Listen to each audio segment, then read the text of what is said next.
Good evening, I'm Eugene Chan. Welcome to Straight Talk.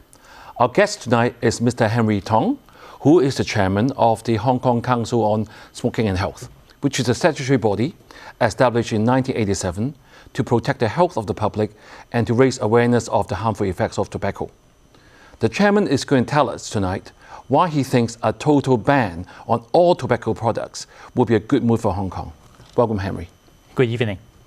I understand that you and your council are concerned about this bill to ban the import and sale of alternative smoking products, and the move by some who have proposed to regulate rather than ban the tobacco-heated products. What is your take on that? Well, there are mainly two types of alternative smoking products. The first one is electronic cigarettes, which is they use some liquid solution in an electronic device. They vaporize this liquid solution, which release some chemicals, and these chemicals, they are all very harmful for the user to inhale. Okay. And the second main type of ASP, we call them heated tobacco products, HTP, which is basically more or less the same as a traditional cigarette. They put a piece of cigarette inside an electronic device, which heat it to about 300 degrees, which is a lower temperature than a traditional cigarette, which is being burned at 700 degrees. And this type of heated tobacco products, they released the same type of substances and more harmful products too, which include nicotines and other harmful products for the user to inhale. And both of these products, they are addictive and they are very dangerous and harmful to the public. So, Chairman, how long has these two products been available, say, in Hong Kong to use? Well, the electronic cigarettes has been available in Hong Kong for a longer period of time. I think it's about 10 years. Okay. But for the newer product, the heated tobacco products, it is available maybe for in the past 4 or 5 years. It is relatively newer, but it is gaining popularity among young people, and which cause a lot of concern for us. So is there much difference between these two products as compared to the conventional cigarettes? Well, compared to conventional cigarettes, both of them are basically they are as harmful as conventional cigarettes. And but actually, in these new products, they have chemicals which are not available in the traditional cigarettes, which cause more harmful effects to the people. Okay, I mean, I've done some research, and according to the Johns Hopkins Medicine, vaping is less harmful than smoking, they claim. And apparently when you smoke a conventional cigarette, you inhale about 7,000 chemicals, whereas vaping will involve fewer toxic chemicals. And also the American Heart Association reports that the vaping liquids contain fewer contaminants than cigarettes, and the e-cigarettes will produce less or no odor, or basically no secondhand smoke. This sounds like they're less harmful than the conventional cigarettes. Is that true? I don't think it is true. I've read many independent and many research from universities, and also research from the World Health Organization that these e-cigarettes and also the heated tobacco products, definitely they are not less harmful than traditional tobacco products. In the United States, in year 2019 and year 2020, there are thousands of lung-related disease, which doctors can directly relate them to the use of e-cigarettes. And a lot of these lung disease, they are found in young people, high school students use e-cigarettes. And also one of the former director of the Fda in the United States said that the use of e-cigarette in the United States among young people is like an epidemic, which should be stopped. Oh, I see. See, currently the kind of controversy happens in Hong Kong appears to be the HTPs, while there's consensus that we should ban the e-cigarettes. And I've read from the news, and I'm sure you're aware, the Liberal Party argue that actually they are different products and they should be separated to be considered. Does the Koch Council agree?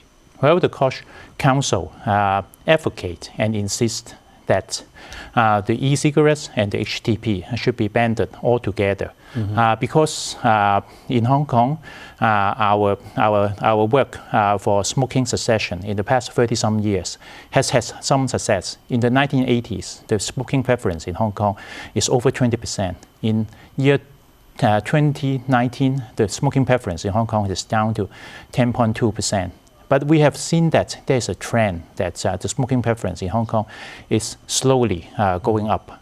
And one of the main concern and main reason is that it's these new smoking products which are very attractive to young people, and we should stop young people from being attracted to these new products. So you don't agree that the heated tobacco products are less harmful?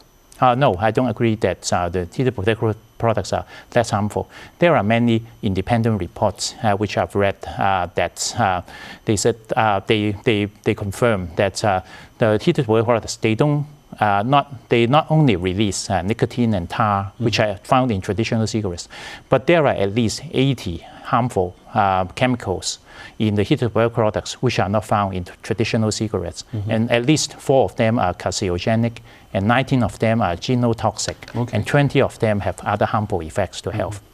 Right. Since you mentioned the word our younger generations, our youth, let's move on to talk about the youth. I understand that the prevalence of smoking is actually in Hong Kong is quite low, as you just mentioned, 10.2% is one of the lowest in the world. And I'm sure this achievement, I think the COSH has been instrumental, and I'd like to thank you and all the past chairmen for the good work, because we were at 23.2 back in 1982. These new smoking products have been around for some time now. Do you have the actual take-up rate among the youth in Hong Kong? Do you have the rate? Well, in the government study in 2019, the number of high school students in Hong Kong who have ever used these alternative smoking products is 2.3%, which is quite alarming.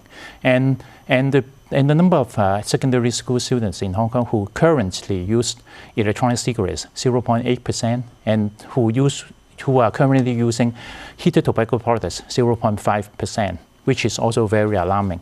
A lot of parents have told me that it is very hard for them to find out their kids are smoking these alternative smoking products, because their smell, their odor is less than the traditional cigarettes. So basically we can't tell. And also there are many ways that young people, they can buy online, or they can buy in shops, and there are many ways that young people could get these alternative smoking products, and parents don't know how they get them. And so a lot of parents have told me that they should be banned. Because in the press conference last week, you said the prevalence of the ASP use is high into adolescents as compared to products. And this has been a surging trend in Hong Kong, as you have just explained. Yeah, this is very concerning, because the percentage of adolescents who smoke, the percentage of them who use ASP is much higher than the adults who smoke. It is very obvious that these alternative smoking products who dress up themselves as electronic products, trendy products, are attractive to young people. Some argue that if young people is going to smoke, which we don't agree, it's better for them to try these electronic products compared to the conventional cigarettes. Do you agree? Because I believe you also, at your press conference, you talk about some respiratory symptoms in adolescent heated tobacco HTP users. Well, first, I don't agree that if young people are ever going to smoke, they should smoke these alternative products than traditional cigarettes. Because in the government's studies, the smoking preference among young people in Hong Kong has been dropping steadily from in the late year 2000. It was at about 10% that secondary school students in Hong Kong smoked. To 2019, it was only about 1.5%. This trend has been dropping, but in recent years, we have seen that this trend may be reversing. That the smoking preference in young people is going up again because they are attracted to use this ASP. And also our council believe that if ASP is banned in Hong Kong, the smoking preference in young people, they will continue to steadily go down, because it's not trendy anymore to smoke traditional cigarettes. And also another very important finding of our research, which we announced last week, is that for adolescents who use alternative or to use these heated tobacco products, they have a 90% higher risk of having respiratory symptoms than adolescents who don't smoke at all. And comparing the adolescents who smoke these heated tobacco products and adolescents who smoke traditional cigarettes. 46% of those who smoke heated tobacco products, they have a higher risk of respiratory symptoms. This is a very important finding that these HTP are more harmful than traditional cigarettes. Right. So, Chairman, so far we have established to the viewers that these ASP are as harmful as conventional cigarettes, and you believe that is getting more and more prevalent in the youth sector. Well, these ASP, they are not just as harmful as traditional cigarettes. From the studies which we have seen, they are more harmful than traditional cigarettes, and they increase the chance of young people joining the group of people who smoke, which is what we don't want to see. Right, maybe we'll go for a little break, and after that we're going to talk more about the young generation.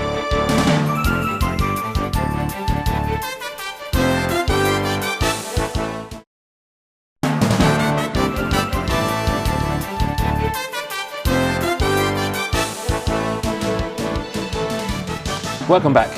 We have been talking with Mr. Henry Tong, the chairman of the Hong Kong Council on Smoking and Health, about the harmful effects of all these alternative smoking products, and especially with the increasing use by our younger generation. This is something that we left off at the first half. Mr. Chairman, thank you for telling us that these products are actually very harmful and it's getting popularity amongst the young generation. May I ask you, why are they being popular with the young generation? What is your view on that? Well, first, because these alternative smoking products, they are all marketed and they were all designed as electronic products. And just by looking at them, if you have seen them, they look like USB chargers and electronic products. They're very attractive, very colorful. And also the sellers, they put different flavors in them, like the smell of strawberry or smell of lavender. There are over 10,000 flavors that you can choose. And also these kind of flavors, they give a wrong impression to young people that these products are less harmful, but actually they are as harmful or more harmful. Do you think our young generation, I'm sure our viewers are going to ask you, do you think the young generation is aware of the harmful effects of these ASPs? And has the council has designed any education campaign to help to spread these important messages? Well, the council in the past 2 years have done a lot of work for public education, particularly to young people, for the harms of these ASP. And we have improved our efforts on social media and also on traditional media like TV ads to promote the public awareness for the harmful effects of these ASP. But I have talked to many high school students.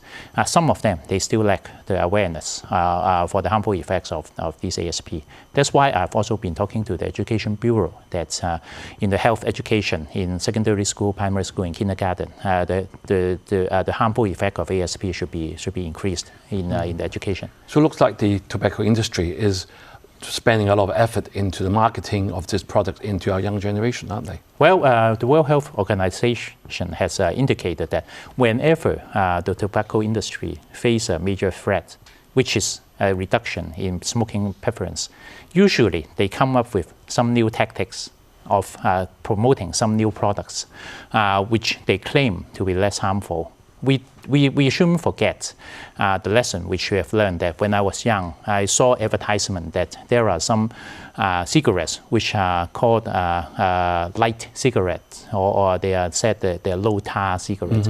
But the government worldwide, they have banned all this marketing later because studies have found that these are all harmful cigarettes. No cigarette, no smoking product is safe or less harmful.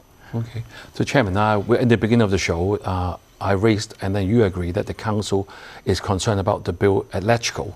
Hopefully, by the end of this LegCo term, the ban on this ASP will be through.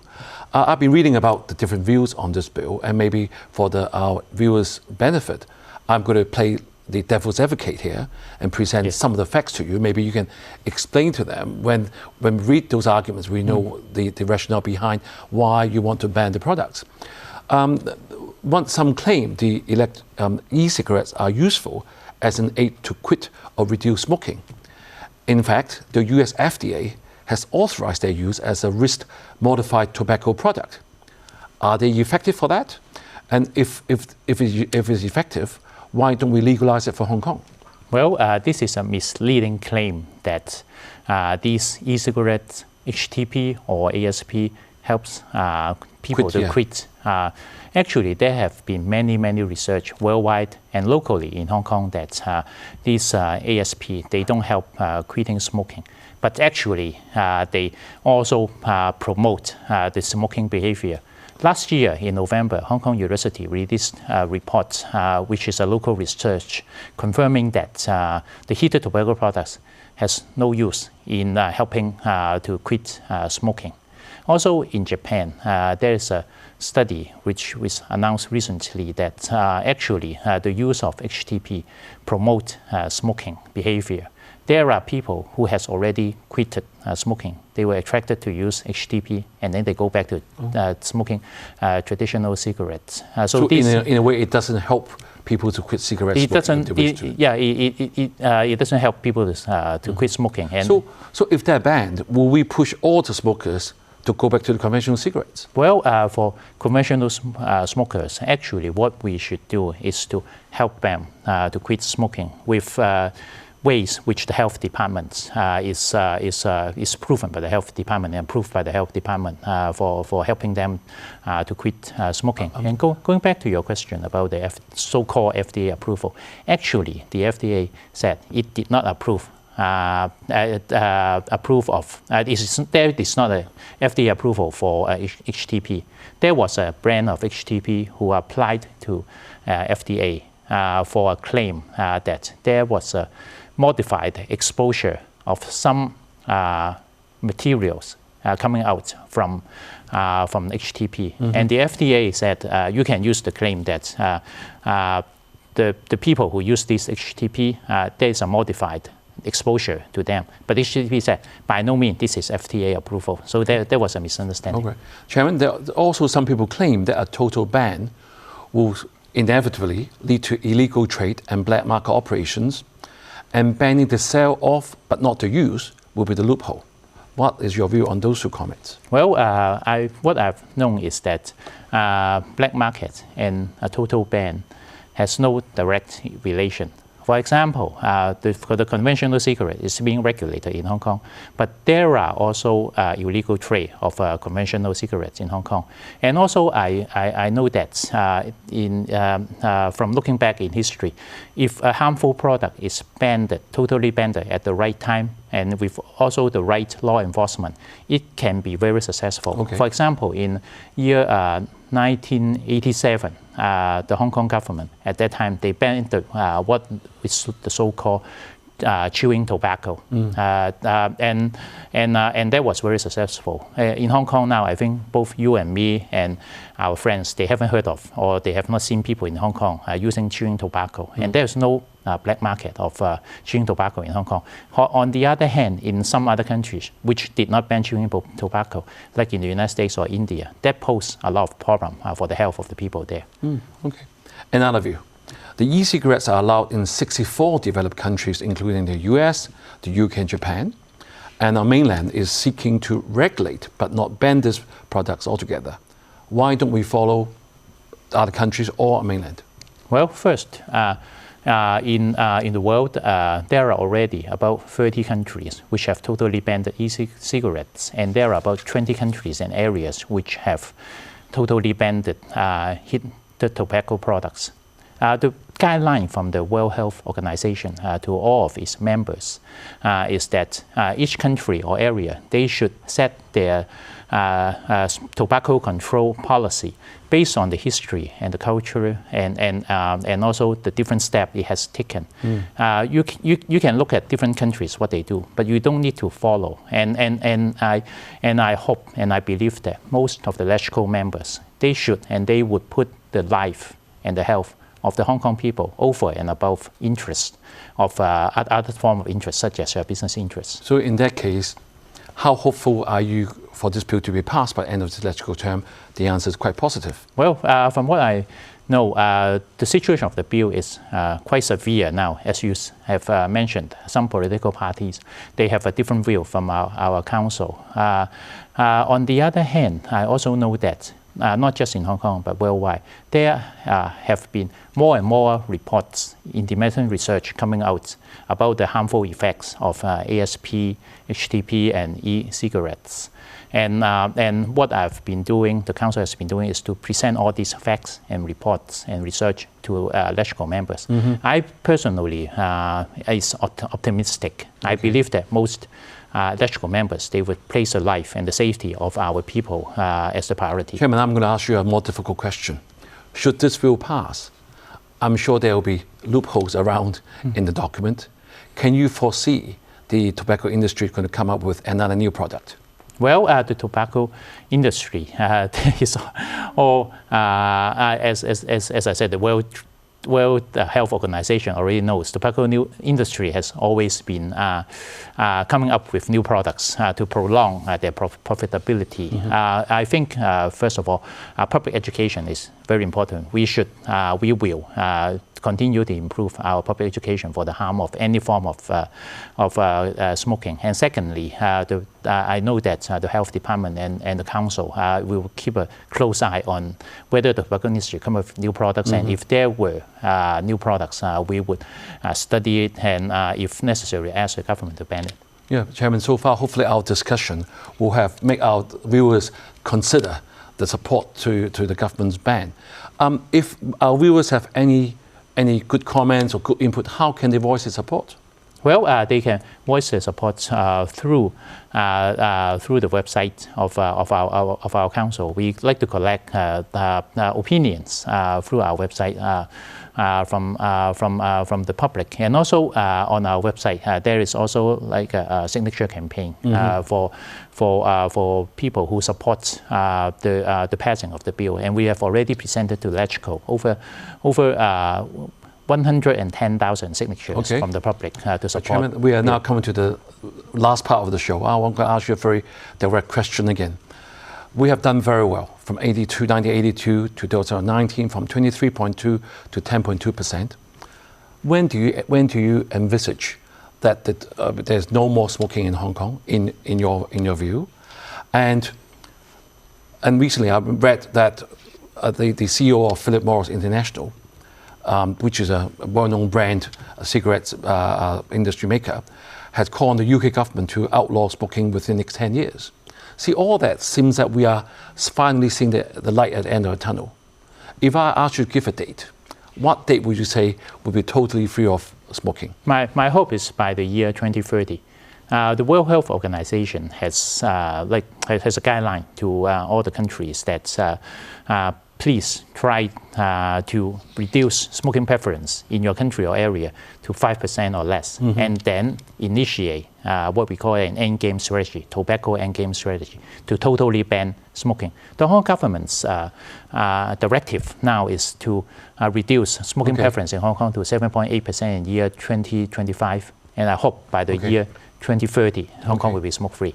Right. Thank you, Chairman, for bringing this important topic of banning alternative smoking products to the attention of our viewers. And thank you for joining us. Have a good week and good night.